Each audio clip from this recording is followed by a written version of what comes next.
नमस्कार, आप देख रहे हैं न्यूज़ वन इंडिया। मैं हूं आपके साथ रितु तोमर। सीधा रुख करेंगे लखनऊ, जहां पर मुख्यमंत्री योगी आदित्यनाथ सहकारी ग्राम विकास बैंक लिमिटेड की वार्षिक सामान्य निकाय की बैठक में शामिल हुए हैं। की आय को भी बढ़ाना पड़ा। हर एक फील्ड में प्रदेश में राजस्व वसूली के भी लक्ष्य न केवल हर वर्ष बढ़ते गए, बल्कि उसको प्राप्त करने की दिशा में भी उसी प्रकार के प्रयास हुए। प्रदेश में पहले वर्ष हम लोग आए थे, वैट था, जीएसटी उसी वर्ष लागू हुआ था। कुल 49,000 करोड़ रुपए आता था। आज हम उसे 1 लाख करोड़ तक पहुंचा रहे हैं। अनुमान करिए, आखिर ये जो 50,000 करोड़ का गैप है कहां जाता था? चोरी होता था। एक्साइज में प्रदेश को कुल 12,000 करोड़ मिलता था, आज हम 36,000 करोड़ रुपए ले रहे हैं।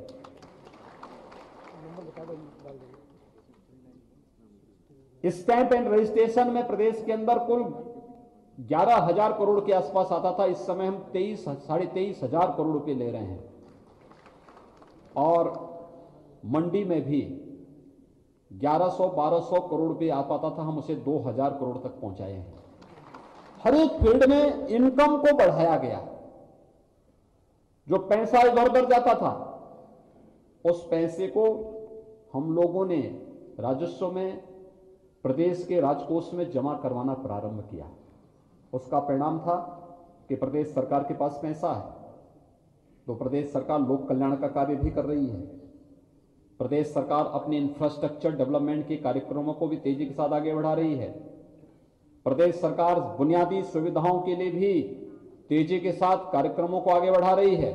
और कोई फील्ड ऐसा नहीं है जिसमें हम लोगों ने पिछले 4 वर्ष के दौरान देश के अंदर अच्छे उदाहरण प्रस्तुत न किए हैं। उत्तर प्रदेश, मैं पहले दिन से कहता हूं कि यह व्यापक संभावनाओं वाला प्रदेश है। मैं पहले दिन से इस बात पर जोर देता रहा हूं। लोग कहते थे कि उत्तर प्रदेश देश का सबसे बड़ा राज्य, कैसे चला पाएंगे? मैंने कहा नियत साफ होनी चाहिए और दृढ़ इच्छा शक्ति होनी चाहिए, प्रदेश चलेगा। और मैंने कहा चलेगा ही नहीं, दौड़ेगा भी। आज उत्तर प्रदेश, जिस उत्तर प्रदेश के बारे में कहा जाता था कि यहां निवेश नहीं हो सकता, जिस उत्तर प्रदेश के बारे में कहते थे कोई यहां आना ही नहीं चाहता है, दुनिया का कोई ऐसा निवेशक नहीं जो आज उत्तर प्रदेश में निवेश करने का इच्छुक न हो।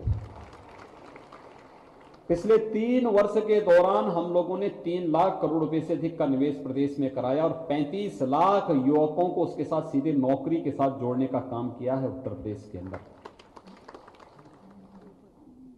हमने इसके लिए कार्य पद्धति में व्यापक सुधार किया, तकनीक को अपनाया,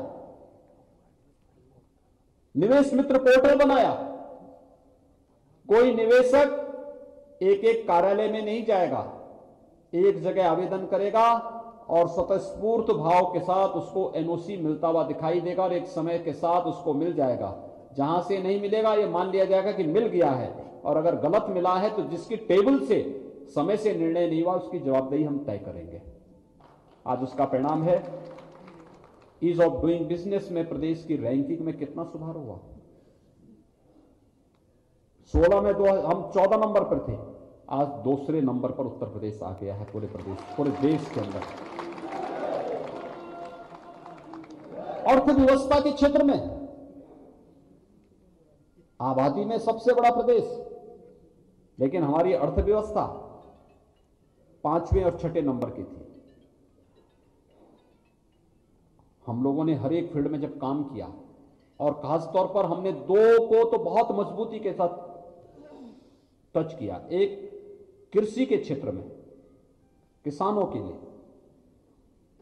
उन्हें शासन की सुविधाओं से आच्छादित किया, समय पे बीज मिले, खाद मिले, उनके खेत तक पानी मिले, उनको अन्य सुविधाएं मिले, खाद्यान्न उत्पादन को बढ़ाया गया। आप याद करिए, उत्तर प्रदेश के अंदर कोरोना कालखंड में भी हमने चीनी मिलों को बंद नहीं होने दिया, सभी 119 चीनी मिलों को चलाया। किसानों को कहा कि जब तक आपके खेत में गन्ना होगा चीनी मिलें चलेंगी, और चलवाया गया। उसका परिणाम क्या रहा? प्रदेश में किसानों के मन में विश्वास हुआ। खाद्यान्न उत्पादन हम लोगों ने कई गुना बढ़ाया। कृषि आत्मनिर्भरता की ओर प्रदेश के अंदर गई, लेकिन साथ साथ प्रदेश में औद्योगिक निवेश के लिए एमएसएमई सेक्टर को भी हमने फोकस किया। रोजगार सृजन इसके माध्यम से हुए, लोगों ने इसके माध्यम से पूंजी निवेश करना प्रारंभ किया। छोटी छोटी पूंजी पे लोगों ने अपना काम प्रारंभ करना प्रारंभ किया, और परिणाम क्या हुआ कि जो हम छठी अर्थव्यवस्था थी, आज देश की टॉप की 2 अर्थव्यवस्थाओं में कोई है तो उत्तर प्रदेश उसमें से एक है। बेरोजगारी की दर प्रदेश के अंदर लगातार बढ़ती गई। 2016-17 में प्रदेश के अंदर 18% से अधिक बेरोजगारी थी, आज वो घट करके 4% से कम हुई है। यानी बेरोजगारी घटी है क्योंकि रोजगार का सृजन हुआ है, नौकरियां मिली हैं। ये हर एक फील्ड में हो सकता है, और आपका क्षेत्र तो केवल किसानों से जुड़ा हुआ क्षेत्र है। 5 से 15 वर्ष तक के लिए किसानों को लोन देने की सुविधा आपके पास है, लेकिन हम अगर इसमें बिना भेदभाव के जिन लोगों को हम लोन दे रहे हैं, हमारे यहां होता क्या है, हम लोग जब किसी को लोन देते हैं तो उनका कोई प्रशिक्षण नहीं देते, बताते भी नहीं।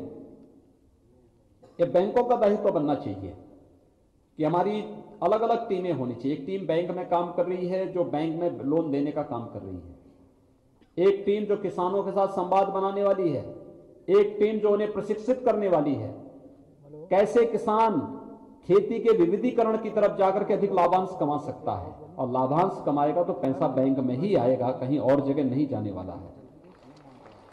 अब याद करिए, कोई किसान केवल धान और गेहूं की खेती कर रहा है, क्या वो लाभकारी बहुत पैसा कमा लेगा क्या? नहीं, अपने स्वयं की पेट भरने लायक उत्पादन तो कर सकता है, अपने परिवार की देखभाल करने के लिए उतना पैसा कमा सकता है, लेकिन उसके जीवन में व्यापक परिवर्तन हो ये नहीं होता, लेकिन ये हो सकता है। खेती के विविधीकरण की तरफ जाकर के, ड्रिप इरिगेशन की तरफ जाकर के, खेती की आज कई नए मॉडल आए हैं। अगर बैंक इस व्यवस्था के साथ जुड़ता है, लोगों के मन में एक व्यवस्था, एक विश्वास होता है। अभी हाल ही में झांसी के अंदर एक घटना हुई, वहां बल्कि 2 मॉडल खड़े हैं। एक बलेनी मिल्क प्रोड्यूसर का 2019 में भारत सरकार के सहयोग से हम लोगों ने वहां पर महिला स्वयंसेवी समूह को दुग्ध उत्पादन के क्षेत्र में वहां पर एक समूह गठित करवाया। मैं स्वयं उसके उद्घाटन के लिए वहां गया था। आप अनुमान करिए, 1 वर्ष में इस समूह ने 46 करोड़ का टर्नओवर किया और 2 करोड़ रुपए का नेट प्रॉफिट कमाया है। दूसरा,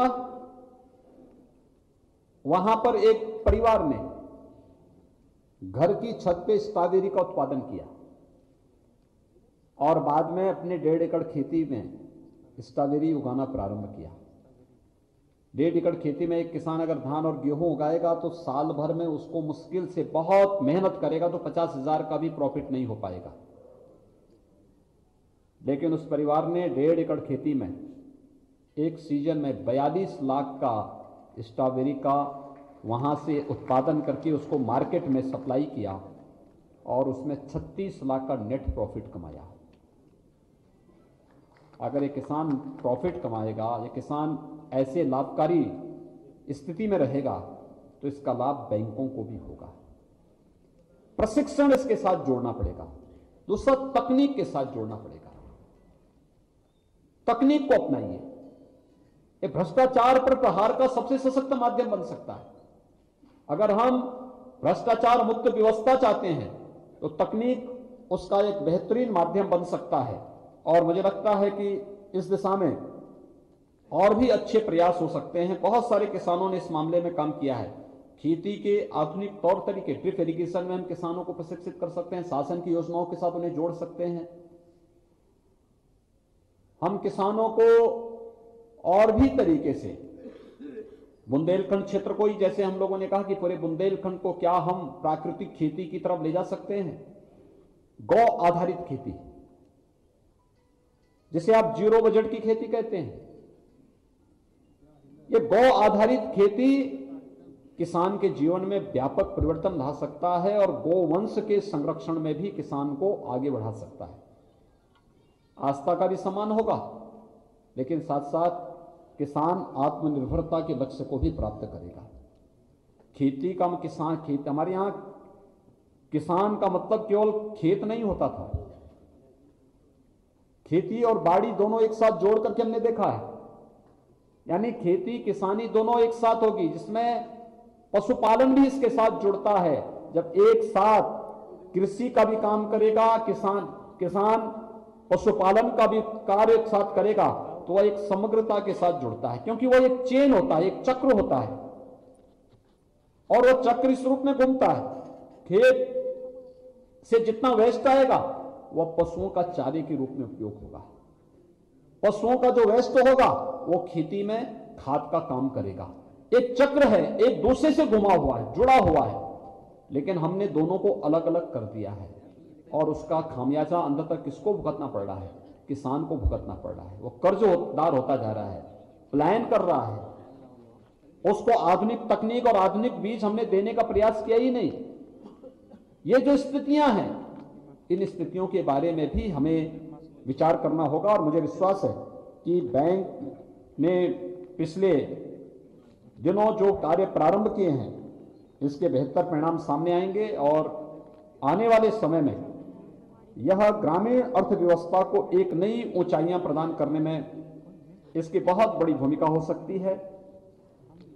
मैं एक बार फिर से जो नवनिर्वाचित प्रतिनिधि हैं उत्तर प्रदेश सहकारी ग्राम्य विकास बैंक के, वे आज अपनी यहाँ पे सामान्य यानी जनरल बॉडी की इस बैठक में यहाँ पर उपस्थित हुए हैं। मैं उन सबको हृदय से चुने जाने के लिए बधाई देता हूँ, अपनी शुभकामनाएं देता हूँ, और विश्वास व्यक्त करता हूँ कि शासन की मंशा के अनुरूप आप बेहतरीन प्रयास अपने स्तर पर करके अपने आप को और अपने चयन को यहाँ पर साबित करने का प्रयास करेंगे, तो सरकार को भी प्रसन्नता होगी, और सरकार भी बैंक के साथ जुड़ करके, सहकारी समितियों के साथ जुड़ करके ग्रामीण अर्थव्यवस्था को एक बार फिर से नई ऊंचाइयों तक पहुंचाने का कार्य करेगी। आपके इस पूरे अभियान के भी और 42वीं सामान्य निकाय बैठक के प्रति मेरी मंगलमय शुभकामनाएं। धन्यवाद। जय हिंद।